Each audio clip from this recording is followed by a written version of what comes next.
Bueno, buenas, buenas tardes ya. Vamos a seguir con la sexta mesa de lo que ha sido esta jornada y con la tercera mesa del día de hoy, viernes. Vamos a partir dando la palabra a Rosa Iannacone de la Universidad degli Studi di Roma, La Sapienza Italia, que nos va a hablar sobre participación popular y decisiones medioambientales sobre la base de algunas experiencias comparadas. Así que bienvenida.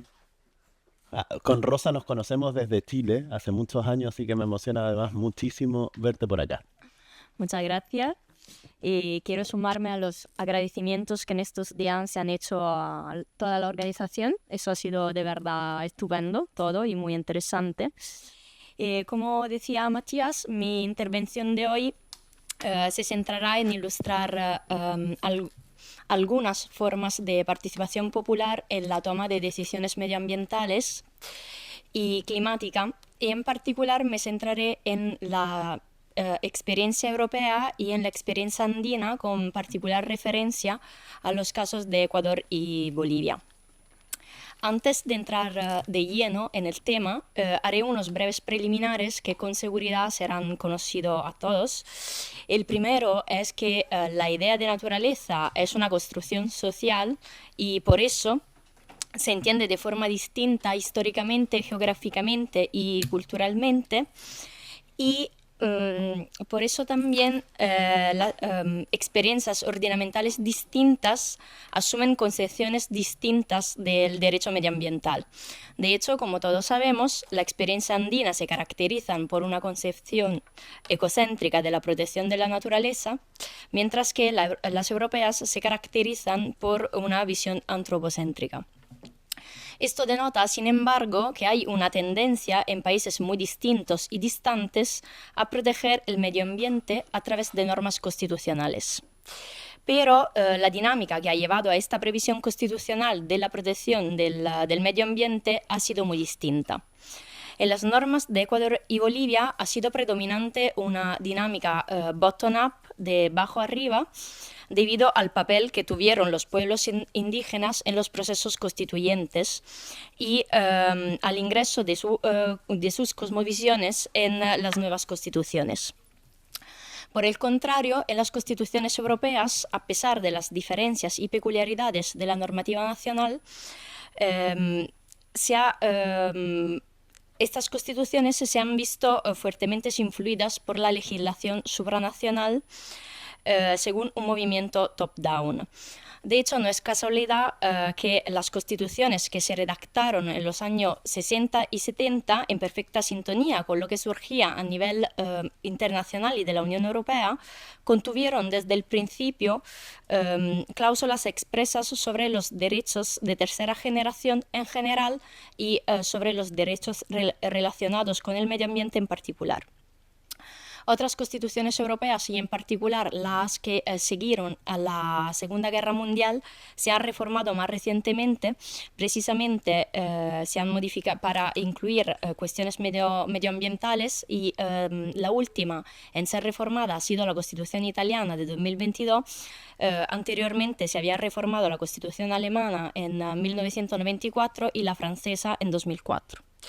A pesar de estas enormes diferencias, en ambas experiencias, la europea y la andina, se ha atribuido un papel a veces nodal a la ciudadanía en la toma de decisiones medioambientales y climática. Y esto ha dado lugar a la difusión de instrumentos de democracia participativa para la toma de decisiones en esta materia. El modelo europeo es el de las asambleas ciudadanas, mientras que el andino es principalmente, aunque no exclusivamente, el de las consultas. Esos mecanismos tienen muchas diferencias, pero al mismo tiempo es posible detectar problemas similares y cuestiones abiertas. Es precisamente en ellos que me centraré en esta intervención, al fin de reflexionar sobre el papel que desempeña la democracia participativa en la toma de decisiones medioambientales y sobre sus perspectivas. Al comparar ambos modelos, el primer elemento que salta a la vista es la diferente posición que en la jerarquía de las fuentes nacionales ocupa la participación ciudadana. En el caso andino son las propias constituciones las que regulan no solo la protección de la naturaleza y de los ecosistemas, sino también el papel que la participación ciudadana popular debe desempeñar respecto a estas cuestiones y los instrumentos que están establecidos para ello. En Europa no ocurre lo mismo. La regulación a la regulación constitucional del medio ambiente no sigue la regulación de los instrumentos participativos, que al revés suelen regularse a través de una ley ordinaria que delega en el Ejecutivo la tarea de convocar la Asamblea Ciudadana, de regular su trabajo e incorporar sus propuestas. En la organización de tales eventos, entonces, el papel de esta rama del poder es central, al igual que el papel de las agencias de facilitación, logística y comunicación.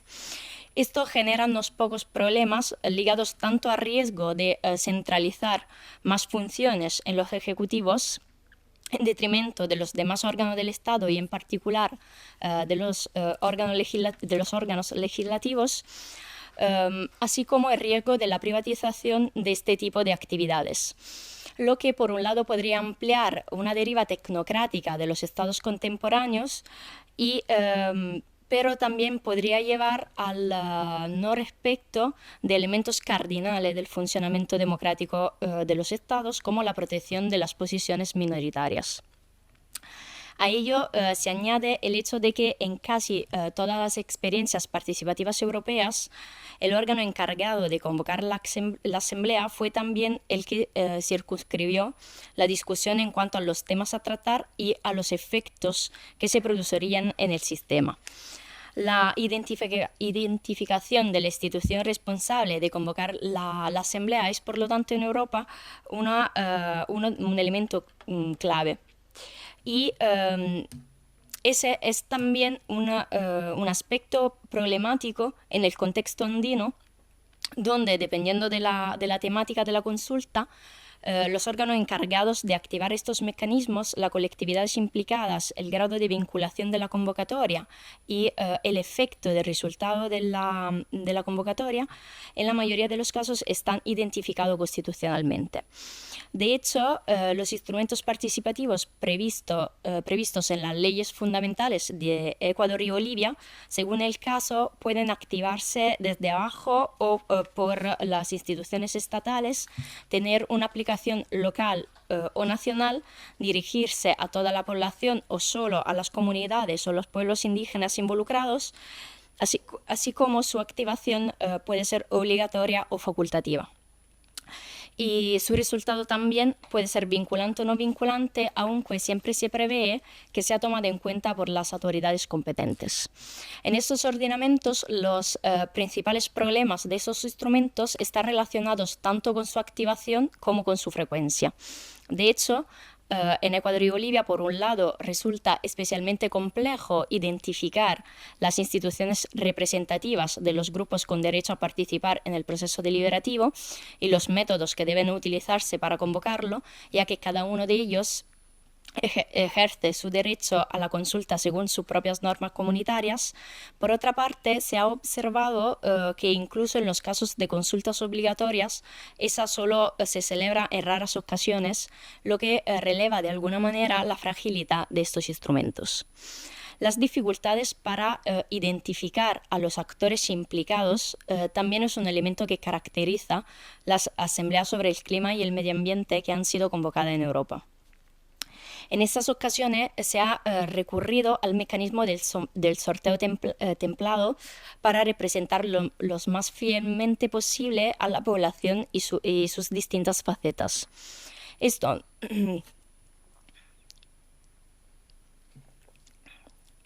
no deja de tener consecuencias y nos lleva a reflexionar sobre dos cuestiones estrechamente relacionadas entre sí. Por un lado, la no necesaria coincidencia de entre pertenecer a un grupo y tener una determinada opinión sobre un tema, y por el otro, el riesgo de no tener debidamente en cuenta a determinados colectivos que podrían ser afectados por las decisiones adoptadas, así como de no tener en cuenta otros criterios, como por ejemplo el criterio de competencia, que en lo que respecta a las cuestiones climáticas y medioambientales podría ser especialmente relevante. A la luz de lo brevemente expuesto, la disciplina de los mecanismos participativos en Ecuador y Bolivia parece ser más completa e idónea para la consecución de los objetivos que se propone, al menos teóricamente. Tanto lo que se refiere a su activación, ya que puede tener lugar tanto desde arriba como desde abajo, como en lo que se refiere a los sujetos implicados, ya que participan aquellos que se ven directamente afectados por determinadas medidas. Y también por lo que refiere al resultado de las decisiones, porque dependiendo del instrumento utilizado, se conoce desde el principio el efecto que debería tener su resultado. A pesar de ello, como he intentado subrayar brevemente, los problemas que caracterizan a los mecanismos participativos en la toma de decisiones ambientales, medioambientales, son similares independientemente de los contextos. Y esto nos lleva a reflexionar entonces sobre su real eficacia. De hecho, el uso de herramientas participativas puede ser especialmente útil para colmar las lagunas de la democracia representativa e integrar la toma de decisiones sobre cuestiones especialmente sensibles para la población, como las decisiones en materia medioambiental. La abertura de los procedimientos decisionales a la ciudadanía, por tanto, podría conllevar una serie de beneficios, entre los que se incluye el aumento de la participación ciudadana y el fomento de su inclusión, la posibilidad de redefinir el equilibrio entre ciudadanos e instituciones, así como la expansión del Estado de Derecho y la prevención de conflictos. Sin embargo, en la actualidad estos potenciales no se materializan ni en el modelo europeo ni completamente en el modelo andino. Por ello, podría ser útil reflexionar sobre el papel integrador que deben desempeñar los mecanismos democráticos participativos y, por tanto, sobre las modalidades que deben utilizarse para su institucionalización y para garantizar la certeza de los resultados. Un primer paso quizá podría coincidir con revalorizar las asambleas representativas, atribuyéndoles nuevas competencias relacionadas con la democracia representativa y deliberativa. De este modo serían entonces estos órganos los que definirían sus características, pudiendo así asumir una función correctiva respecto a las aporías y contradicciones que caracterizan hasta ahora estos mecanismos. Muchas gracias.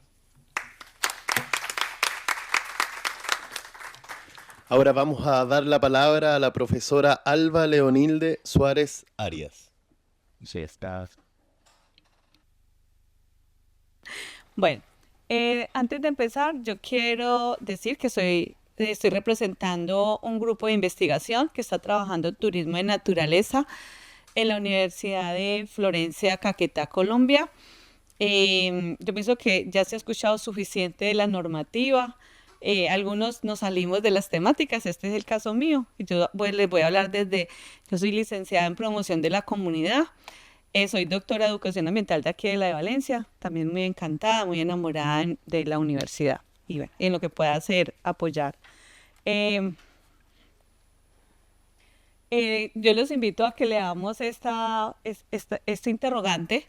Realmente esto es un trabajo que venimos trabajando con el profe Javier, que es del magisterio, y Diana, que es del doctorado en educación ambiental de la Universidad de Florencia, y es ¿a qué está dispuesto a renunciar por los derechos de la naturaleza? ¿Sí? Eso es como la invitación en nombre del grupo de investigación que lo dejamos a cada uno de los participantes de este evento a nivel virtual y a nivel presencial. O sea, que se lleven eso para la casa, ¿cierto? No lo olviden, ojalá lo copien. ¿Y qué deberes cumplir? ¿sí? Eso. Aquí estoy sentada desde la parte educativa, no desde la parte normativa. Entonces, listo. Esta es una imagen que lo hizo un estudiante de artes visuales de mi Universidad del Quindío. Es un estudiante que ganó un primer premio en la gobernación del Quindío. Está inspirado en Horst, que es un pintor alemán. Y la frase con los cuales también vamos a estar trabajando esta ponencia es: todo punto de vista es la visión desde un punto, ¿sí? O sea, cada persona va interpretando la norma desde donde esté parado, desde el territorio donde esté parado, la formación que tenga y el interés que tenga. Entonces, también otra frase educativa. Esta imagen nos representa las percepciones que tienen los estudiantes sobre paisaje cultural cafetero. Es un proyecto de investigación que venimos trabajando también con unos investigadores de la Universidad de Valencia y otros investigadores de la Universidad del Quindío. Trabajamos esta problemática de manera interdisciplinar, holística y con los estudiantes. A partir de unas percepciones que nos dieron, estos son los estudiantes de licenciatura en Ciencias Naturales y Educación Ambiental. El estudiante en Artes Visuales generó esta imagen. O sea, que son, como nos pedía la profe Aurora ayer, vamos a la acción y cómo hacer las cosas, ¿sí? O sea, cómo trabajar esa alfabetización de cómo me estoy pensando en la vida, cómo me estoy viendo a mí mismo dentro de este territorio y qué puedo hacer yo, ¿cierto? Entonces, y la estructura temática que se propone en esta ponencia es: ¿qué estamos entendiendo por turismo de naturaleza? ¿Qué debilidades, qué fortalezas, qué oportunidades y amenazas nos genera el turismo de naturaleza mirado desde Colombia? ¿Qué acciones se están trabajando? Y ¿qué debemos hacer? Que es un cambio de comportamiento, y lo que nosotros estamos proponiendo desde el doctorado en Educación y Cultura Ambiental es un trabajo en educación en valores que tienen que ver con la vida, cómo me relaciono conmigo mismo, con el otro y con todas las especies que hacen parte del planeta. Entonces, ¿qué se entiende por turismo de naturaleza? Cada uno tiene una percepción, una interpretación de turismo de naturaleza. Colombia ya ha iniciado con una normativa de turismo de naturaleza desde el Ministerio del Medio Ambiente, desde la SCAR, y Colciencias viene apoyando todos proyectos a nivel de doctorado que tengan que ver con lineamientos y con acciones en educación ambiental que tengan que ver con turismo de naturaleza. Entonces, ¿qué queremos? No llegar al acabar, sino que la gente se informe, se conozca sobre el territorio, defienda el territorio y disfrute el territorio, ¿cierto? Sin destruirlo. Y empezamos por el Caquetá, porque como algunos compañeros ya lo han mencionado, a nivel de España y a nivel de Latinoamérica, el Amazonas es un territorio estratégico para la vida del mundo. Entonces, yo pienso que Colciencias por eso le ha venido invirtiendo a temas de turismo de naturaleza, pero desde la parte de la conservación y de la información.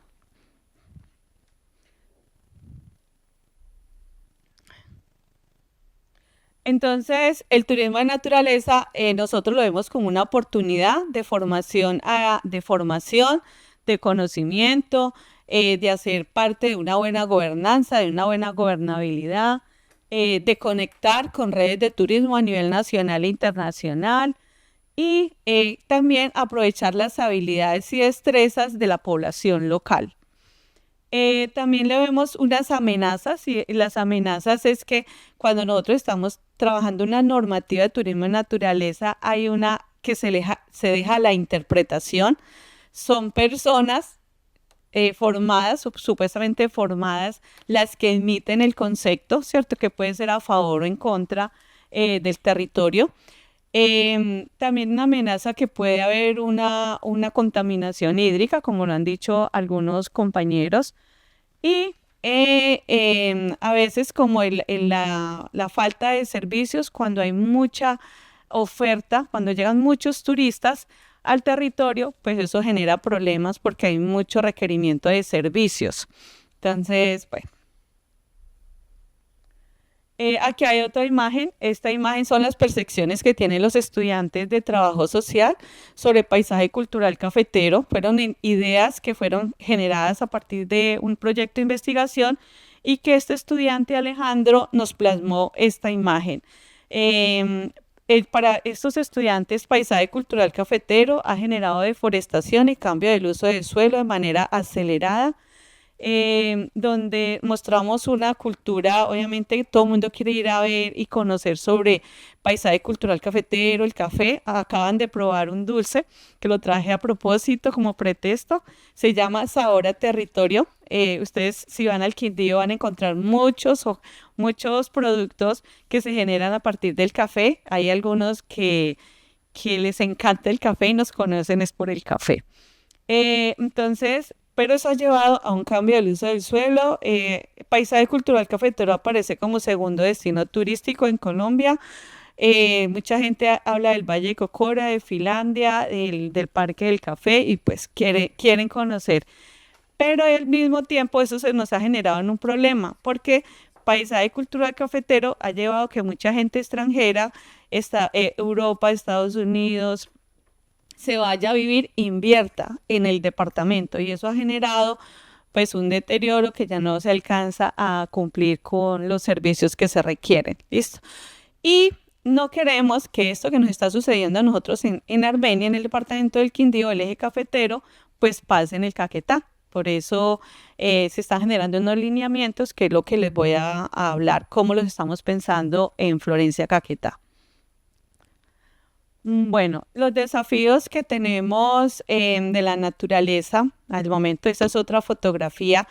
Esta imagen se generó a partir de las percepciones que aportaron los estudiantes de Comunicación Social y Periodismo de la Universidad del Quindío y Alejandro la plasmó en esta fotografía. Ya, ahora vamos a hacer un pequeño análisis de este pequeñito, porque no hay suficiente tiempo. Pero entonces dentro de los desafíos que buscamos dentro del turismo en naturaleza es que haya una conexión, que haya un equilibrio entre la naturaleza y la sostenibilidad. Y cuando estamos hablando de sostenibilidad estamos hablando cómo no generar conflicto en esas dimensiones económicas, sociales y ambientales, ¿sí? Y donde encontramos el turismo en la naturaleza en esa intersección, ¿cierto? Cuando estamos hablando desde ayer que es imposible no, tiene un alto nivel de dificultad en que estas dimensiones se encuentren sin hacer daño a la vida y al territorio, ¿cierto? También hay otro desafío, es participación de la comunidad en el desarrollo del turismo local, adaptar la capacidad de las organizaciones a la carga que pueden superar el medio, promover algunos procesos que logren vincular la educación ambiental, ¿cierto? Cuando en estos lineamientos que se proponen desde la tesis, desde los trabajos de investigación a nivel de doctorado que estamos generando en Florencia, es promover una economía circular, pero no en el papel, sino que esa economía circular vaya a la acción, ¿cierto? Y que se vea reflejada en el territorio. Y la otra es la valoración de la comunidad, del patrimonio cultural, histórico y natural. Que en todo caso, en esa promoción del turismo de naturaleza, se respete la sabiduría de las comunidades, se respete las características del territorio y se disfrute y vaya gente a conocer. Bueno, cuando hablamos de esta imagen, es que paisaje cultural cafetero para los estudiantes de Comunicación Social y Periodismo, hay unas personas o unos visitantes que el turismo de naturaleza lo confunden con ir a hacer ruido, con alterar la dinámica de la vida de las comunidades, y esto está sucediendo en el Valle de Cocora. O sea, esto es una representación del Valle de Cocora en el departamento del Quindío. Bueno, aquí la pregunta que dejamos nosotros como grupo de investigación es: ¿quién es el responsable del deterioro ambiental? Pues hablando de ayer, de la normativa, ¿cierto? ¿En quién está la responsabilidad? Entonces, esta gráfica de una percepción es del grupo de estudiantes de Español y Literatura de la Universidad del Quindío, ¿cierto? Entonces, la presencia de monocultivos, el cambio del uso del suelo y donde hay unas ganancias por la producción del café, pero que esas ganancias realmente se invierten en el extranjero, no a nivel local, es lo que nos dice.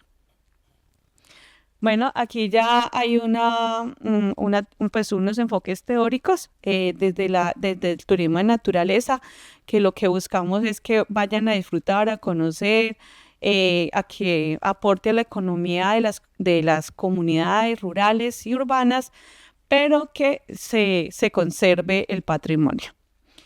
Obviamente esto es en respuesta a una gran deforestación que se dio entre los años del 2000 y 2018. Y bueno, dentro de las acciones, obviamente como educadora, como profesora que soy de educación ambiental, pues la acción la veo representada en la educación ambiental. Esa educación ambiental se trabaja en el marco de una ausencia de formación en educación ambiental, hay una ambigüedad conceptual, hay una descontextualización, hay una desterritorialización, ¿sí? En muchos casos, como lo han dicho algunos compañeros acá, hay una separación entre el ser humano y la naturaleza, y cada uno emite y formula una norma dependiendo de los intereses, como también lo han mencionado acá, en algunos marcos, en el marco de los objetivos del desarrollo sostenible, en el marco de una constitución política.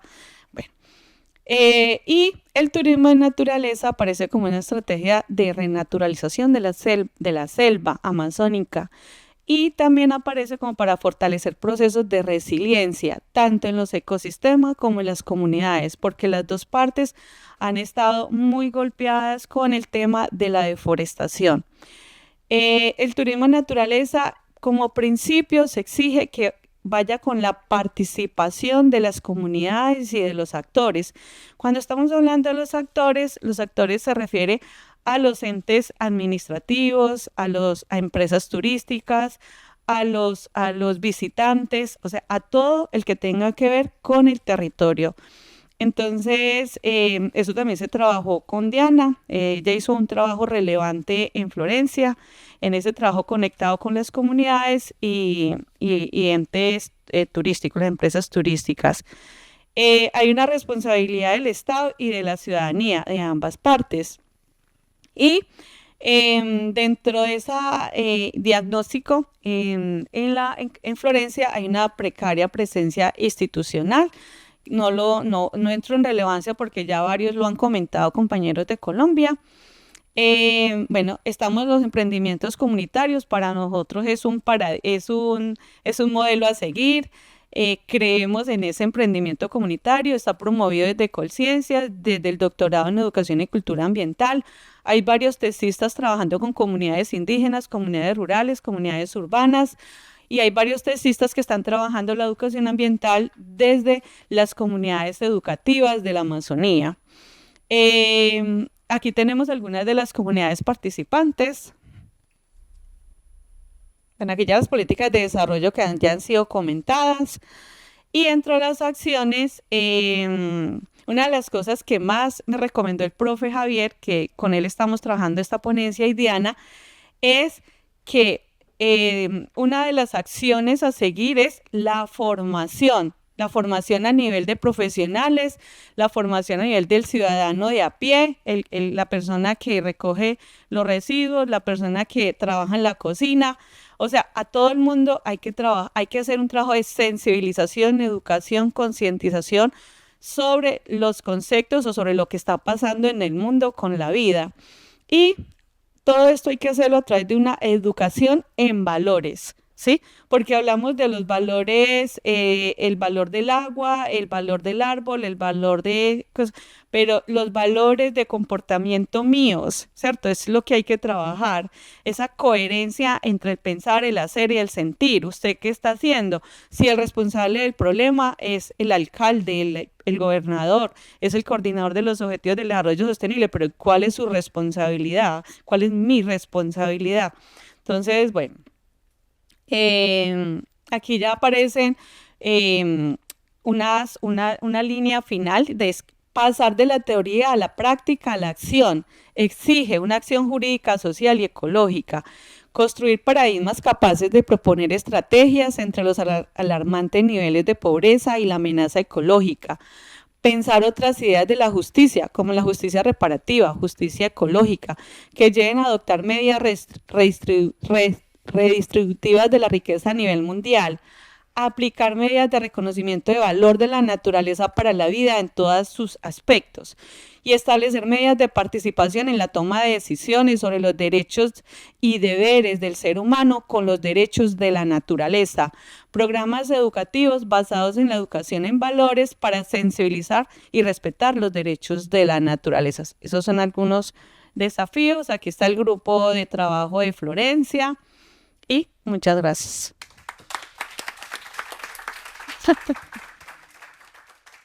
Bueno, le vamos a dar la palabra ahora al profesor Pablo Sergio Ospina Molina de la Universidad Santiago de Cali de Colombia. Muchas gracias. Lo primero que tengo que decir es, ¿yo qué digo? O sea, es que ya todos han hablado y hemos tenido una cofradía orquestada por la Universidad de Valencia en cabeza de la doctora Aurora, de Rubén, de Mar, que tanto nos ha apoyado durante este evento, de mis compañeros de mesa, de todos los que han venido desde las diferentes latitudes del mundo. Tenemos gente de Cuba, tenemos gente de Italia, tenemos gente de Brasil, tenemos gente de diferentes partes del mundo. El doctor José Ángel, en una intervención previa, hizo un comentario muy bonito cuando dice, es que el derecho al trabajo no nació de la noche a la mañana, sino que fue un constructo con el paso del tiempo. Y por ahí quiero empezar mi intervención. Es que cuando nosotros hablamos de los derechos de la naturaleza, lo estamos hablando desde un principio de necesidad. ¿Cuál es la necesidad? Es que el cambio climático ya lo sentimos. Es que ya tenemos la soga al cuello. Pero cuando uno mira históricamente los procesos, nos damos cuenta de otros fenómenos, como cuáles. ¿Cuánto tiempo se demoró en desarrollar o pasar de un teocentrismo a un antropocentrismo? Mucho tiempo. Y hay que tener en cuenta de que los procesos no pasan de la noche a la mañana. Todo requiere un verdadero estudio y en algún momento nosotros, los abogados, los constitucionalistas, yo siempre he dicho que los constitucionalistas somos los hippies del derecho, porque tenemos la libertad de pensar de una manera más creativa. Tratamos de dar una respuesta desde el componente jurídico, pero ya después de que le damos su respuesta al componente jurídico, nos damos cuenta de otros componentes, porque viene el componente económico, porque viene la perspectiva de cada pueblo, de cada territorio, de tratar de armonizar su vida y su estilo de vida junto con la naturaleza. Entonces, empezamos a desarrollar y en ese afán que tenemos por tratar de buscar una solución efectiva para tratar de salvaguardar nuestra subsistencia, empezamos a buscar diferentes modelos. Aquí en el Mediterráneo tenemos uno. Concretamente les voy a hablar de el nuevo constitucionalismo latinoamericano. Pues no vamos a entrar en detalles, creo que ya lo sabemos qué es el nuevo constitucionalismo latinoamericano y de todas formas en el pedacito del capítulo mío, pues ahí está para mayores detalles. Pero hay que mencionar un solo hecho importante que lo hicieron ver tanto Mar como Doménico cuando hablaban de la importancia de las comunidades indígenas durante el desarrollo de las asambleas nacionales constituyentes. La Constitución del 91 colombiana, como pionera del nuevo constitucionalismo latinoamericano, dice que nos vinculó a todos los colombianos. Eso es falso. ¿Y por qué es falso? Porque se escucharon todas las comunidades, excepto las comunidades afro. Luego entonces no estábamos todos. Pero bueno, lo importante es que hicieron parte las comunidades indígenas que nos han regalado una cosmovisión del mundo. Y ahí automáticamente empezamos a hacer una ruptura desde Latinoamérica de la construcción occidental del derecho. ¿En qué sentido? Que nosotros siempre nos educaron bajo la figura de que el derecho es un mecanismo de control, pero un control basado a partir de las teorías humanas o antropocéntricas. Pero cuando venimos a entender y tratar de entender desde nuestra formación jurídica, qué es los derechos de la naturaleza, tratar de entender algo que para nosotros en principio no puede ser considerado un ser, porque es que el Código Civil a nosotros nos decía que esa vaina no era más allá que un simple bien, un simple objeto. Y en el caso de los animales, los semovientes. Pero vienen las comunidades indígenas y dicen, venga muchachos, esperen un momentico, porque los saberes ancestrales tienen que estar en nuestras constituciones. ¿Y a qué nos llevó esto? A que empezáramos a hablar de la protección a la naturaleza. El doctor Alejandro Salcedo hacía una relación a los 40 artículos de la Constitución que hablan acerca de la protección o la relación directa con la naturaleza por parte de la Constitución colombiana, pero también es muy cierto que dentro del nuevo constitucionalismo latinoamericano solo Bolivia y Ecuador, bueno, Ecuador y Bolivia, como debe ser el orden, son los que han desarrollado plenamente el concepto. En el caso de Bolivia, constitucional y legalmente; en el caso de Ecuador, de una figura solamente más constitucional.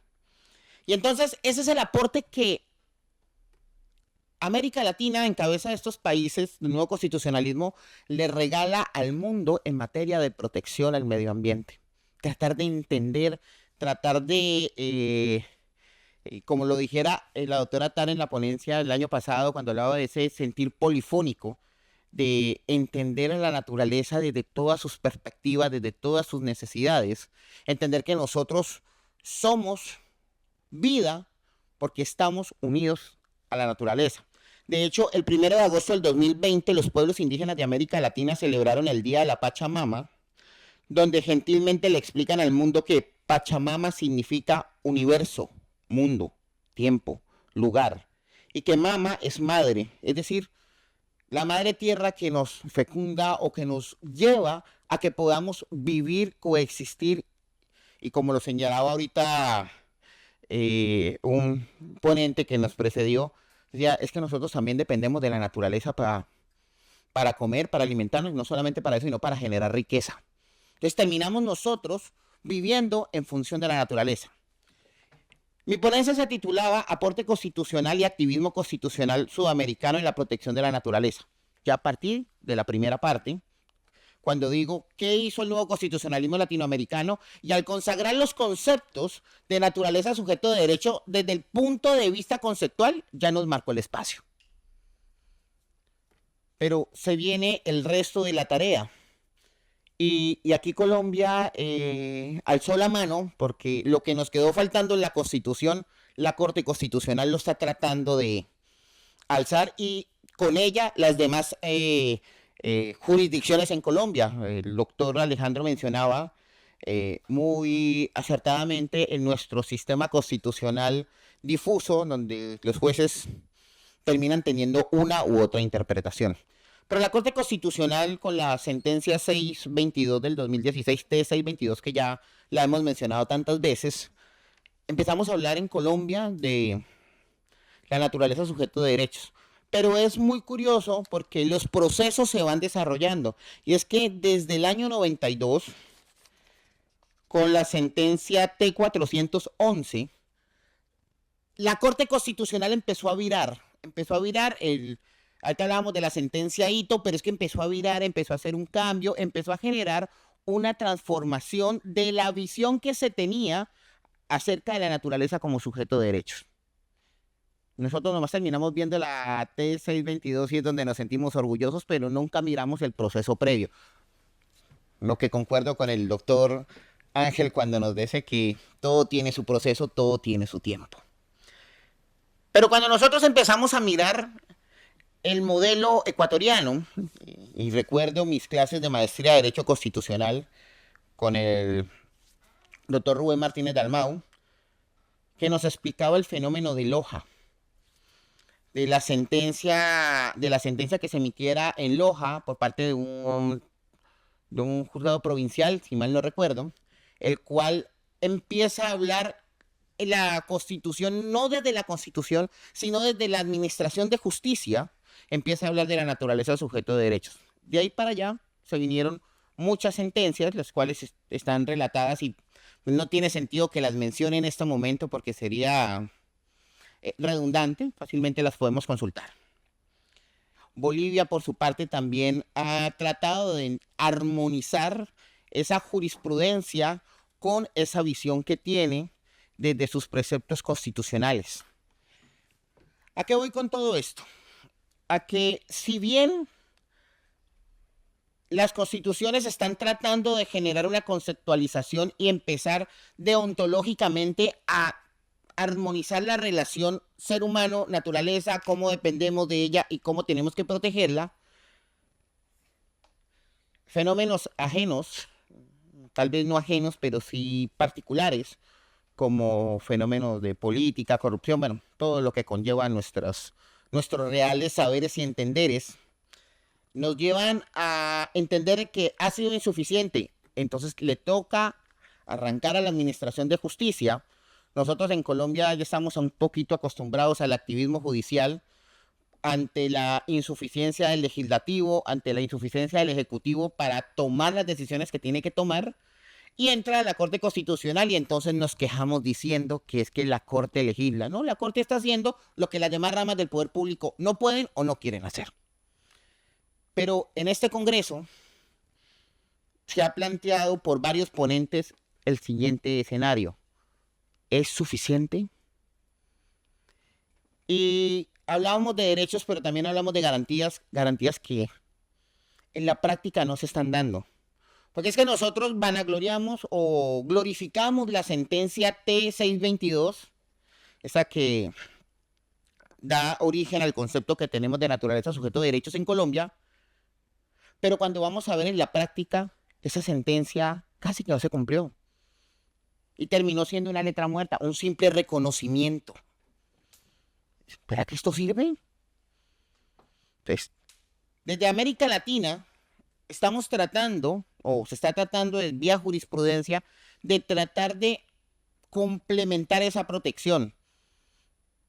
Pero a uno le enseñaron los profesores de civil que una demanda ejecutiva sin medidas cautelares, pues ¿para qué se presentaba, no?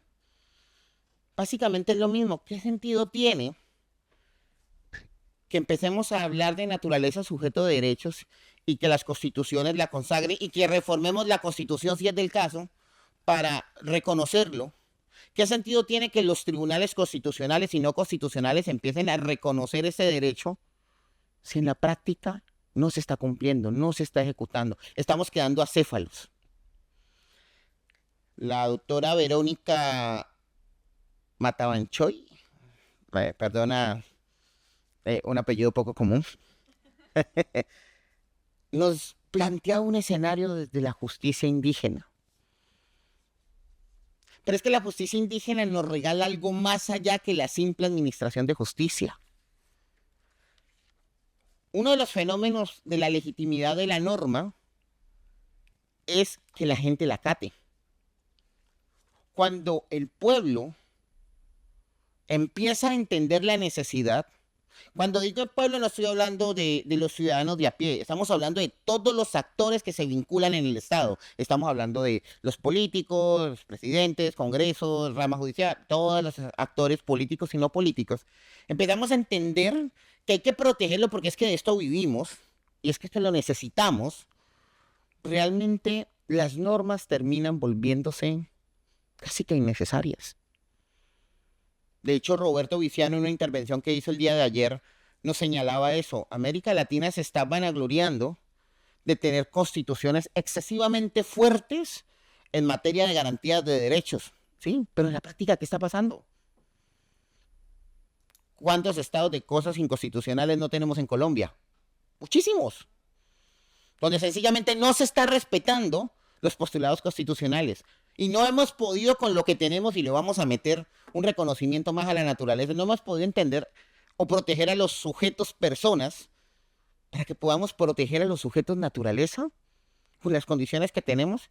Y esta realidad que tenemos nosotros, también la tiene el pueblo ecuatoriano, la tiene el pueblo boliviano, y ya tenemos, y obviamente aquí en el Mediterráneo también ya la están teniendo.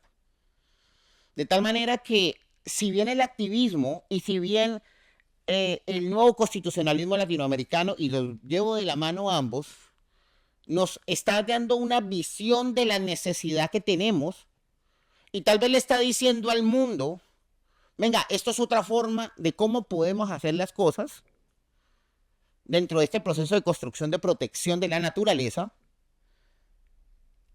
también nos estamos dando cuenta de que es corto.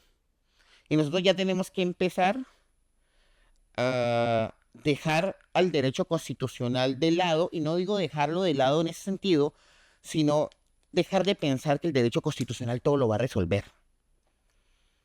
Porque este tema ya no amerita, ni ya tiene que ser un fenómeno de constituciones, de creación de constituciones, de modificación de constituciones, asambleas nacionales, no, porque no se va a resolver nada.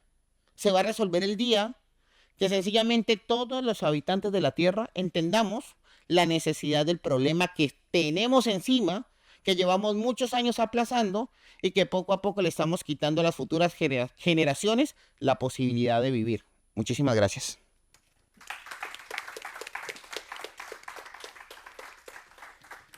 Bueno, el último ponente soy yo mismo que modero.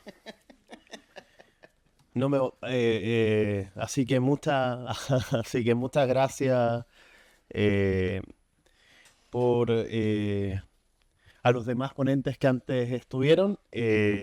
Bueno, luego de que termine mi intervención, vamos a abrir espacio a preguntas o a comentarios. Yo creo que más o menos se ajustó el tiempo respecto del atraso que teníamos, así que yo voy a tratar de ser lo más sucinto porque efectivamente me sucede lo mismo que decía el último compañero que acaba de exponer, que se han hablado una serie de temas y sobre esos temas también yo tenía algunas opiniones y muchas veces coinciden, lo que debería de alegrarnos muchísimo de que hayan tantas coincidencias en este espacio. Pero me gustaría hablar de algunas consideraciones desde el punto de vista del diagnóstico de qué es lo que queremos abordar o regular o qué es también lo que nos preocupa desde el punto de vista de la relación del derecho con la naturaleza, más allá del discurso de los derechos de la naturaleza propiamente tal, ¿no? Porque además tengo la sensación, y así hay literatura al respecto, que tiene una aproximación crítica respecto a los derechos de la naturaleza en tanto tal, porque los derechos de la naturaleza suponen una suerte de antropomorfización de la naturaleza, muy similar a la que se ha tenido, por ejemplo, en el caso de las personas jurídicas, ¿no? A las cuales se les extiende derechos sobre la base de este desplazamiento del derecho tradicional ahora a la naturaleza. Y la verdad es que si nos dispusiésemos a reflexionar con los científicos que se reúnen y emiten el informe del IPCC a propósito de cuál es el plan que tenemos, que es nombrar sujetos de derechos de la naturaleza de forma gradual en el tiempo, la verdad es que nos dirían que no tenemos tiempo para eso. Entonces, más bien me gustaría dialogar en torno a hacer compartir con ustedes una reflexión que tiene que ver con imaginar una relación determinada entre el derecho y la naturaleza propiamente tal. Lo primero que quiero señalar que me parece importante es como conocer algunos aspectos esenciales respecto de cómo funciona el sistema Tierra.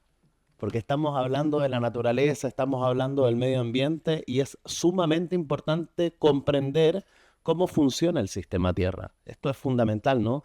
El libro parte además con la idea de que hay un solo planeta, no hay plan B. Estamos sobre un planeta que tiene aproximadamente entre 4.500 y 4.600 mil millones de años. Esto es fundamental. Y somos una especie que ocupa, o sea, sí, que ocupa este espacio hace 280.000 años aproximadamente. Si yo extendiese una línea de tiempo desde el origen del planeta Tierra, desde aquí hasta allá, la participación humana en el planeta Tierra no llega a ser 1 centímetro. No llega a ser 1 centímetro en la línea de tiempo que lleva existiendo el planeta Tierra. Es un planeta, además, digo esta extensión de tiempo porque quiero que además reflexionemos sobre el nivel de sofisticación que tiene el sistema para funcionar, ¿no? La litosfera, la estratosfera, la hidrosfera, la biosfera, son mecanismos que funcionan, son dimensiones, por decirlo a modo de metáfora y ejemplo, que funcionan de forma yuxtapuesta y que cualquier intervención en una de ellas modifica el conjunto de las dimensiones que componen el sistema Tierra, ¿no?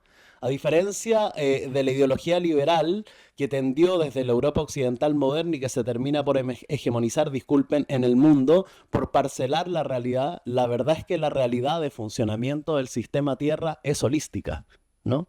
Funciona con cualquier intervención en cualquier punto, modifica de forma significativa otro punto. Es más, en general, esta lectura liberal de comprender la naturaleza tiene su traducción, por ejemplo, en el derecho público ambiental hegemónico, en la idea de que sería natural algo que tendría el menor contacto con la humanidad posible, ¿no? Por eso se levantan áreas de protección, por eso se levantan parques naturales, ¿no? Ahí habría menos intervención humana y por eso llevan la calificación desde el punto de vista jurídico de naturaleza. La verdad, por ejemplo, es que todos los estudios señalan que, por ejemplo, después del lanzamiento de las bombas atómicas y de la lluvia ácida que recorrió el conjunto del planeta, es que hasta los polos están contaminados. O sea, esta idea de una naturaleza que no tendría contacto con lo humano es inexistente. Hoy no existe eso, ¿no? Este tiempo geológico de 4.500, 4.600 millones de años se ve alterado los últimos 20.000 años por la acción antrópica. Fíjense, hay una cosa que no es menor. Es primera vez en la historia del planeta Tierra en que coincide un tiempo geológico con el tiempo de una sociedad humana. Esto es muy importante de señalar porque este es el foco del antropoceno, ¿no? Nos enfrentamos a un contexto en donde, claro, coincide imagínense estos tiempos del planeta Tierra, ¿no? Hablaba de 4.500 millones de años, 4.600 millones de años, coincide en los últimos 20.000 años un tiempo geológico con un tiempo de la sociedad humana. Es que esto no es menor. El nivel de intervención que ha logrado la sociedad humana mediante el tecnocapitalismo, por decirlo de algún modo, respecto al sistema Tierra es poderosísimo, ¿no? Entonces, vivimos en un sistema de 4.500 millones de años con un alto nivel de complejidad que había logrado ciertos niveles de estabilidad a los cuales en los últimos 21 años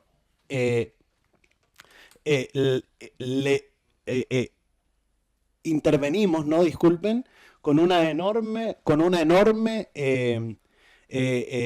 nivel enorme de inestabilidad, ¿no? Un momento, como decía antes, en donde coincide un tiempo geológico con un tiempo de la sociedad humana histórico en la experiencia de este planeta, un planeta que funciona de forma holística y la pregunta para mí ha sido este último tiempo, ¿qué capacidad tiene un derecho? ¿Qué capacidad tiene el derecho? ¿Qué capacidad tiene la imaginación jurídica liberal, moderna, hegemónica para enfrentar un sistema holístico, si además es un derecho que parte, por ejemplo, que tiene por base la existencia de un sujeto abstracto? La mayoría de nuestras constituciones se levantan en un contexto de revoluciones que son revoluciones en contra de la comunidad, fundamentalmente, son revoluciones en favor del individuo, de un determinado individuo, ¿no? De una determinada forma de individualidad, porque ese es otro tema, ¿no? Hemos vuelto dato al individuo cuando el individuo es un resultado cultural de una determinada experiencia que está sujeta acá al territorio europeo fundamentalmente, ¿no? Y lo hemos vuelto dato, es como que pasamos por alto el hecho de que, digo esto porque no vamos a torcer el curso de los hechos respecto a la emergencia climática que estamos viviendo en este contexto del antropoceno, creo yo, sobre la base de otorgar derechos a determinados ecosistemas si no cuestionamos al conjunto de las premisas del ordenamiento jurídico. Lo que yo me he dedicado a hacer el último tiempo es dar cuenta cómo el derecho medioambiental tiene límites importantes, no por su inaplicación, sino fundamentalmente por sus premisas, ¿no? Porque está fundamentalmente en el caso del derecho medioambiental ligado a la mitigación de las externalidades negativas que se producen en el proceso de explotación de la naturaleza. Pero no reconoce, como decía, Alejandro, no reconoce a la naturaleza un valor intrínseco, ¿no? La naturaleza aparece como actoría en el mundo del derecho toda vez que tiene contacto con una conflictividad humana. Si no, no aparece, ¿no? Dicho esto respecto de cómo funciona el sistema Tierra y dicho también el punto de cuáles son las premisas, ¿no?, liberales que atrapan, ¿no?, una determinada narrativa del derecho que se ha vuelto hegemónico, yo tengo la impresión de que el derecho, que siempre supone un modelo o un esquema de reducción de la complejidad, está en extremo alejado de la realidad como es, ¿no? Entonces, la pregunta es, si ese esquema de reducción de la complejidad de la realidad que es el derecho, está tan alejado de la realidad, ¿es posible que este esquema ofrezca soluciones regulatorias que monitoricen, por decirlo de alguna forma, el cambio climático o que propendan a generar estrategias de resiliencia respecto de la emergencia climática que estamos viviendo? Yo tengo la impresión de que no. Entonces, no se trata solo de dialogar sobre derecho medioambiental cuando estamos dialogando de estos temas, se trata de dialogar sobre la reinvención, yo creo fundamentalmente, de una noción de sujeto de derecho que trascienda la idea del individualismo posesivo, las ideas que estamos criticando acá, ¿no? Porque si hay un sujeto responsable de habernos llevado a este punto de la erosión de los ecosistemas en el planeta, es el sujeto que inventa el constitucionalismo moderno hegemónico. Hay una linealidad, uno pudiera hacer una linealidad entre aquello. Eh, yo creo que hay un concepto de Gargarella, que es un jurista argentino, que es la sala de máquinas, ¿no? Que son como las condiciones extrajurídicas, por decirlo de alguna forma, que le dan forma a los contratos sociales o a los pactos sociales que devienen luego en la Constitución. Yo tengo la impresión de que el antropoceno, ¿no? Esta determinada lectura de la etapa geológica que estamos viviendo debiera operar en la imaginación de las juristas y de los juristas como una meta sala de máquinas, aprovechando la idea de la meta ciudadanía, ¿no? Porque esas son las primeras consideraciones que hay que tener hoy día en cuenta a la hora de proyectar ordenamientos que, como decía, logren revertir el curso de estos hechos. He querido presentar estas reflexiones algo sueltas, ¿no? Pero básicamente porque, claro, por ejemplo, las dos intervenciones de Pasquale y del profesor Amirán, de los dos profesores que vienen de Italia, se parecen mucho a lo que está escrito por mi parte acá en el libro y a lo que tenía pensado escribir, pero dije, mira, hablar del sistema Tierra, hablar de la cantidad de años que esto tiene, de la sofisticación que ha logrado un sistema de 4.500 millones de años, del hecho de que, hago síntesis, ¿no? Hoy día coincida una determinada edad geológica con una determinada sociedad humana, de que esa sociedad humana haya llegado, a este punto en los últimos años y se haya potenciado con un determinado diseño también aparecido en el derecho, no solo en la economía, que tiene que ver con este individualismo abstracto y posesivo, y con que las herramientas del derecho medioambiental, que se hacen cargo fundamentalmente de la mitigación de las externalidades negativas que tiene la intervención humana sobre el sistema Tierra, son, a mi entender, insuficientes. Yo lo último que les quiero decir como conclusión es que el giro biocéntrico es infinitamente más potente de lo que nos imaginamos, infinitamente más potente de lo que nos imaginamos. No solo deviene, como decía antes, de la generación de sujetos de derechos de la naturaleza, no puede traducirse básicamente en esta, como decía, antropomorfización de la naturaleza, dada por las herramientas que el derecho liberal dispone. Hay que ir muchísimo más allá y hay que establecer una manera de vincular que rompa con uno de los mitos y de las invenciones más extendidas por parte del mundo occidental, que es la distinción naturaleza y sociedad, que hizo que el derecho nos hiciese creer que teníamos una relación contractual posible con la naturaleza en la lógica de cosificación y bien, y no una relación vital en donde dependemos de la mantención y de la reproducción de esos estándares de vida en el planeta para poder seguir existiendo como humanidad. Muchas gracias. Bueno, voy a abrir paso a las preguntas y comentarios. Profesor Pascual. Hay un micrófono acá. Gracias, Mar. Oye, Mar es total, además. No, pero todos lo han citado y además pasa el micrófono, mire. Quiero relevar eso. Lo creo que está. Sí, escucha, Mac esperando y ahora sí que un momentito, sí, sí. Ah. Bueno, bueno, el planeta se salva de su mismo. Nosotros no debemos salvar el planeta, nosotros tenemos que salvar a nosotros. y a nuestras condiciones de vida, y nosotros no somos esenciales por la naturaleza. Está claro. Y ese es un punto. Y Rosa y Matías, muy, muy interesante las introducciones. Y tengo la ponencias y tengo una pregunta para la profesora, por lo que se refiere a la tipología del turismo natural. Si hay hipótesis en el estudio de turismo más cuantitativo o más cualitativo en términos de económicos, en este caso, porque estuvo pensando a lo que ha pasado entre Nepal y Bután también, porque el Bután es muy difícil ingresar en Bután si no es turista, y lo que van a responder para la elección de esta policy específica es: nosotros no queremos hacer lo mismo o pasar lo mismo que ha pasado en Nepal con los turistas. Nosotros tenemos, y si hay específicamente hipótesis entre la investigación que está haciendo sobre esto, la tipología del turismo. Y, bueno, Pablo, la premisa es: no quiero pelear. Pero sobre... pero, sí, pero... No. Sí, es la premisa para la guerra. Pero el problema es esto, que sobre las introducciones que existen, ¿no? Sobre el tiempo, sobre el construir teorías y buscar modelos. Bueno, es un peligro hacer esto ahora para diferentes cosas. Primera cosa, y Matías ha sido muy claro, por la primera vez el tiempo que nosotros estamos sufriendo es el mismo tiempo de la Tierra.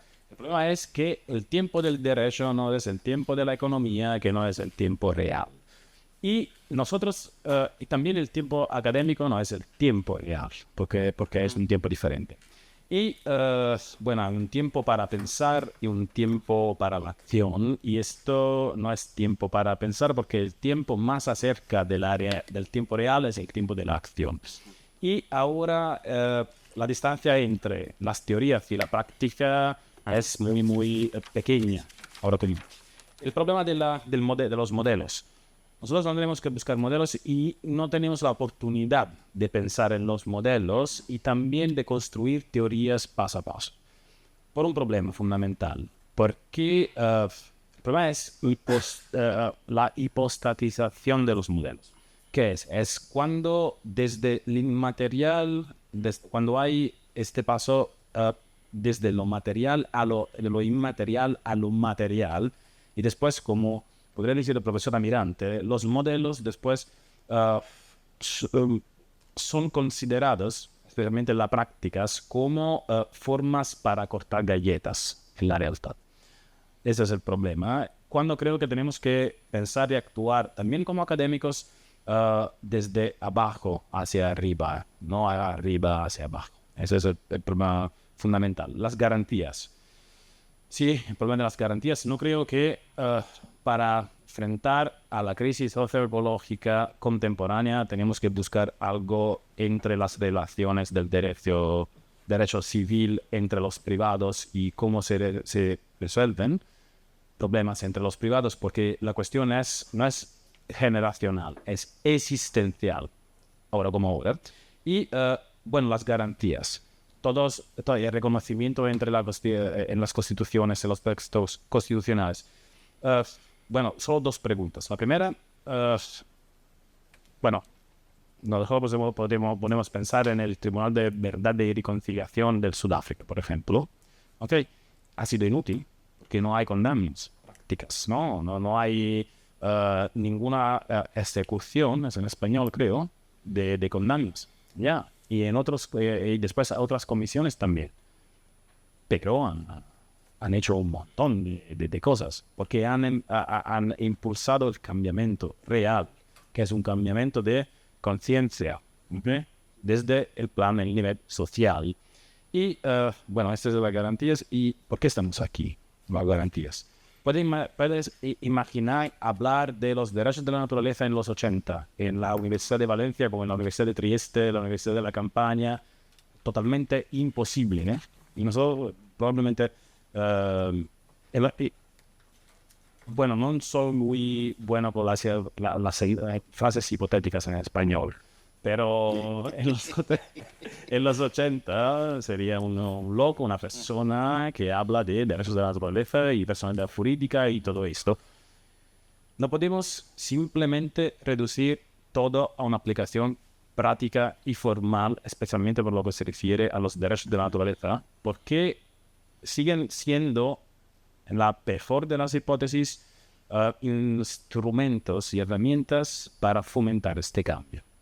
Que repito, no es un cambio generacional, no un cambio de teoría o qué, es un cambio existencial. Eso, bueno, y otras cosas, pero van a ser. ¿Más palabras?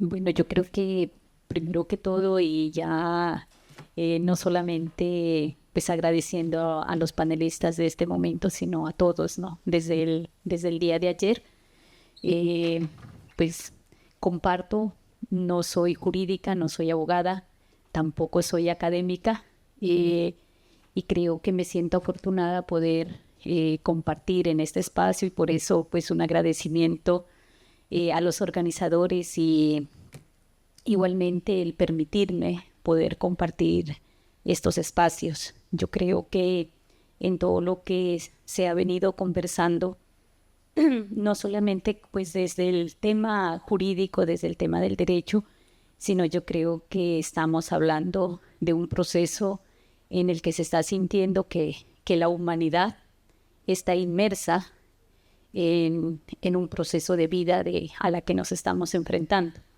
Y en ese sentido, desde este espacio, por eso les decía afortunada, nos permite también y es la invitación al diálogo de saberes. ¿Sí? Siempre hemos partido de eso, de que es muy importante, que es importante que existan los especialistas, pero también creo que es importante el aprender a escucharnos, ¿no? Desde las diferentes ramas, desde las diferentes visiones, para podernos también entender y comprender, porque a veces, y quizá lo que nos pasa un poco en la cocha, ¿no?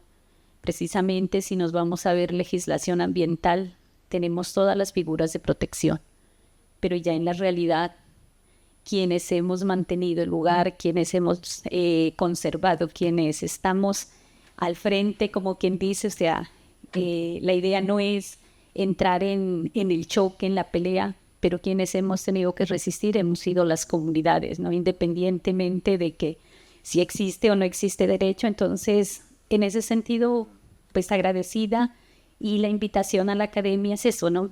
A que a veces también nos involucremos, y qué bueno que las comunidades también podamos hacer parte de estos espacios, porque eso nos ayuda a nutrirnos de parte y parte, ¿no? Entonces, muchísimas gracias. Muchísimas gracias. ¿Alguien más? Bueno, mi pregunta es para el profesor Pablo Sergio. Sí. Específicamente en relación, porque hablaba del tema de la reducción de la complejidad. Sí. Esto pues es un concepto que maneja en la teoría general de sistemas sociales Niklas Luhmann, y quería de pronto tener su opinión al respecto, sin saber de pronto qué tan profundo pueda tener a Luhmann, porque digamos que sí, desde el punto de vista académico me ha interesado mucho explorar esta vía a fin de entender que nuestra relación con el ambiente es una relación compleja, ¿sí? Y cómo a través de la interacción, de la comunicación del lenguaje y de la interacción entre sistemas, y entendiendo también el ambiente como un sistema, ¿sí?, pueda reducirse la complejidad de esa relación y encontrar en consecuencia una mayor armonía en ser humano-naturaleza, ¿cierto? Entonces dejo ahí de pronto para que, si es posible, hablar un poco al respecto. Vale, vamos a responder al final igual, ¿no? Mar. Hola, ¿qué tal? Bueno, en primer lugar, felicitaros por las intervenciones. Yo voy a hacer una apreciación respecto al tema de la participación de la ciudadanía, ¿no? Que creo que se ha comentado mucho en este congreso, ¿no? Cómo integrar a la ciudadanía o a la sociedad civil en este cambio de paradigma y cómo institucionalizar esta participación. Y con lo que has comentado, Rosa, respecto a la convención del clima que hubo en Francia a través de la elección aleatoria, que también se han desarrollado algunos mecanismos similares aquí en España, ¿no? A mí me surge la duda que siempre no es, o sea, la dificultad no está tanto en cómo definir esos órganos, o sea, quién participa en ellos, sino después, una vez ya que han elaborado los documentos, que todos incorporan medidas preciosas y que a todos nos gustan, cómo implementarlos, ¿no? Porque después los conflictos aparecen en un sustrato mucho más bajo, que es donde se produce el cuerpo a cuerpo con el Estado. Entonces, a mí creo que esto parte, en alguna forma, de que se ha entendido o que hemos interiorizado la forma de participación como participar en algo ajeno a nosotros, ¿no? Que es el Estado como agente que nos dice, bueno, ahora como necesitamos que esto se implemente de una forma en la que no haya conflicto, vamos a dejar que la gente participe y eso es lo que provoca de alguna forma descontextualizar las decisiones de la realidad concreta que está en la realidad local. Entonces, yo creo que el reto está en considerar estos instrumentos como, o sea, en primer lugar, entender el Estado, y esto es Bob Jessop, que entiende un Estado relacional y social, entender el Estado como una arena política donde confluyen muchos actores que ayudan a moldearlo y para mí el verdadero reto es cómo integrar esto en las decisiones, ¿no? No como algo ajeno, sino como la ciudadanía o la sociedad civil como parte del conflicto y como parte también de la solución. Y yo dejo esta reflexión aquí. Yo, no, si supiera la respuesta, no estaría aquí, evidentemente. Pero lo dejo, lo dejo aquí.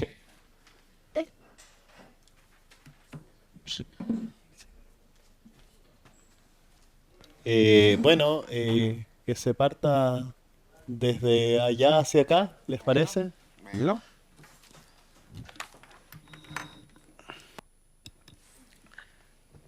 En Colombia hay dos palabras que a uno le dan miedo. La primera, cuando uno le dicen no tengo ánimo de pelea, uno ya va preparado. La segunda expresión es tenemos que hablar, que esa es más intimidante. Perfecto.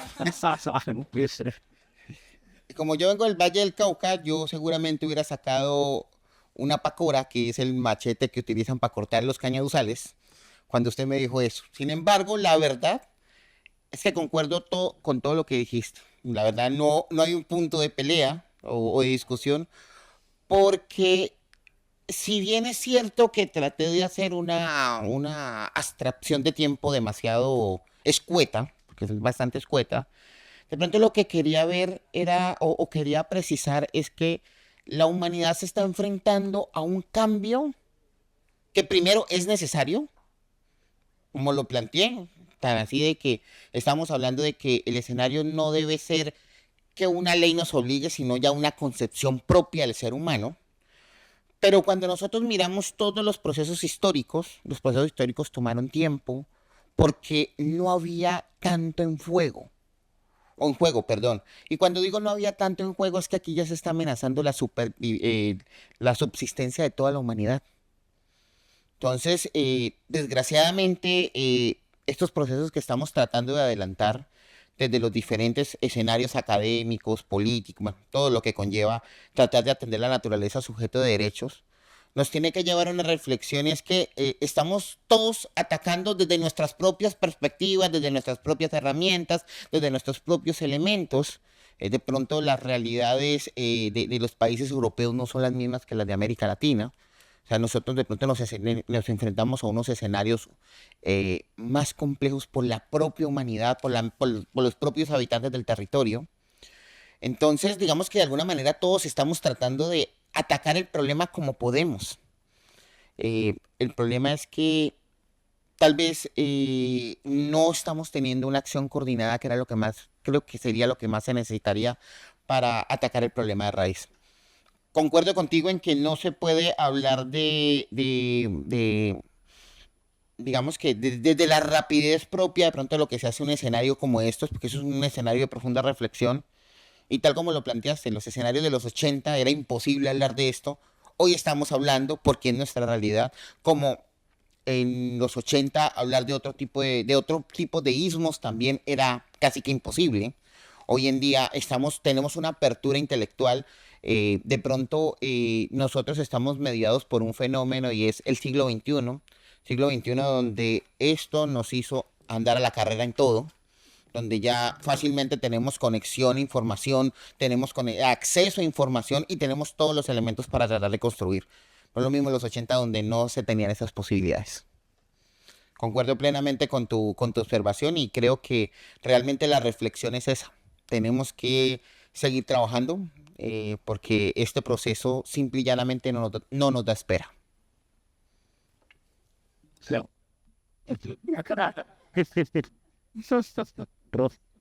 Rosa.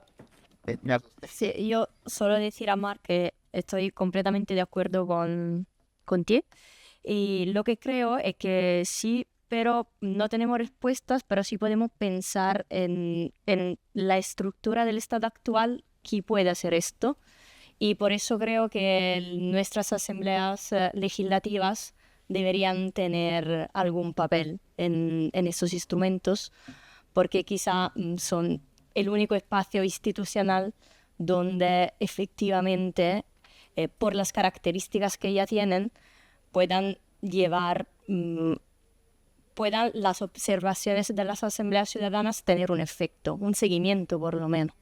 Quizá a través de una proposición de ley, hemos hablado en estos días de la importancia de la iniciativa popular y entonces, ¿por qué después de una asamblea ciudadana el mismo Parlamento no puede estar obligado a dar seguimiento legislativo, por lo menos a algunas de las propuestas de las asambleas? Simplemente eso.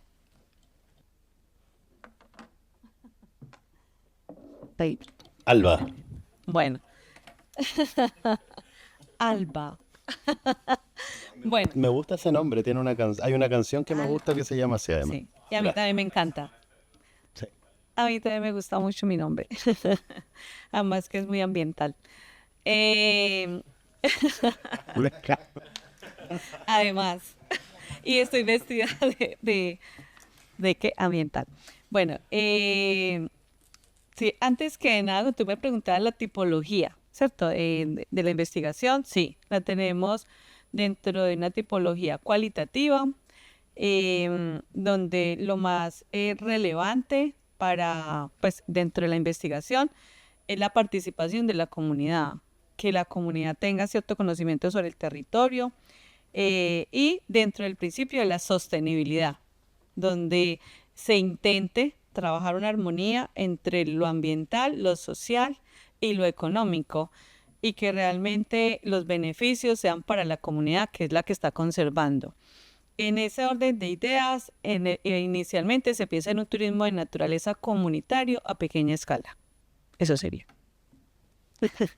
A ti. Sí, te agradezco la pregunta. Yo voy a responder con más preguntas. Sí. Y las escribí, además, ¿no? Porque me parece... voy a tu pregunta, eso sí. Lo primero es como preguntarnos si es sostenible seguir reproduciendo una dinámica que, como señalaba en mi intervención, es consecuencia de una determinada agenda o una determinada mirada del derecho que decía, ¿no? Que es esta mirada de un sujeto abstracto, una mirada atomista, una mirada que releva aspectos de la autodeterminación como no determinación, ¿no? Como si no estuviésemos conectados con una cadena de hechos significativamente mayor que lo que nosotros representamos desde nuestra vulnerabilidad, porque yo creo que eso también es importante.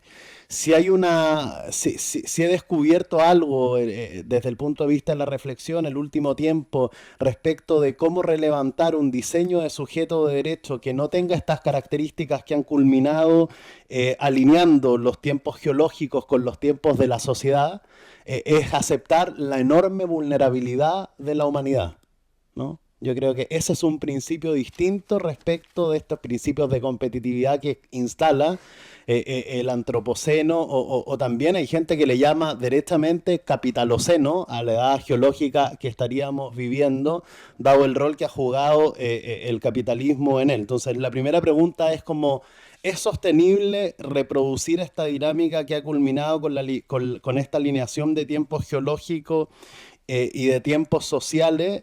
Hoy por hoy yo pienso que no, que no es sostenible, que hay que limitar al máximo toda la indumentaria humana que ha permitido, lamentablemente, llegar hasta este punto.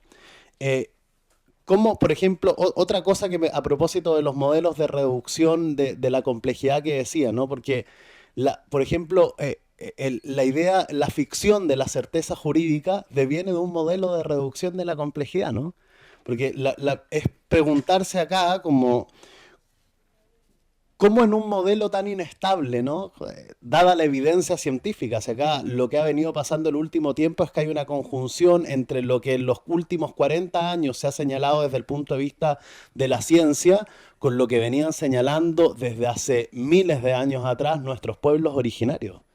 Y esto es muy potente, ¿no? Esta mirada holística, esta mirada más integrada, ya estaba presente en nuestros pueblos originarios, ¿no? Esta no parcelación de la realidad que instala el pensamiento liberal. Yo tengo la sensación de que el problema de los modelos de reducción de complejidad que pasan, ¿no? El ser humano conoce de alguna forma así, pero en el caso específico del derecho es que estamos respondiendo a un tsunami con un paraguas, ¿no?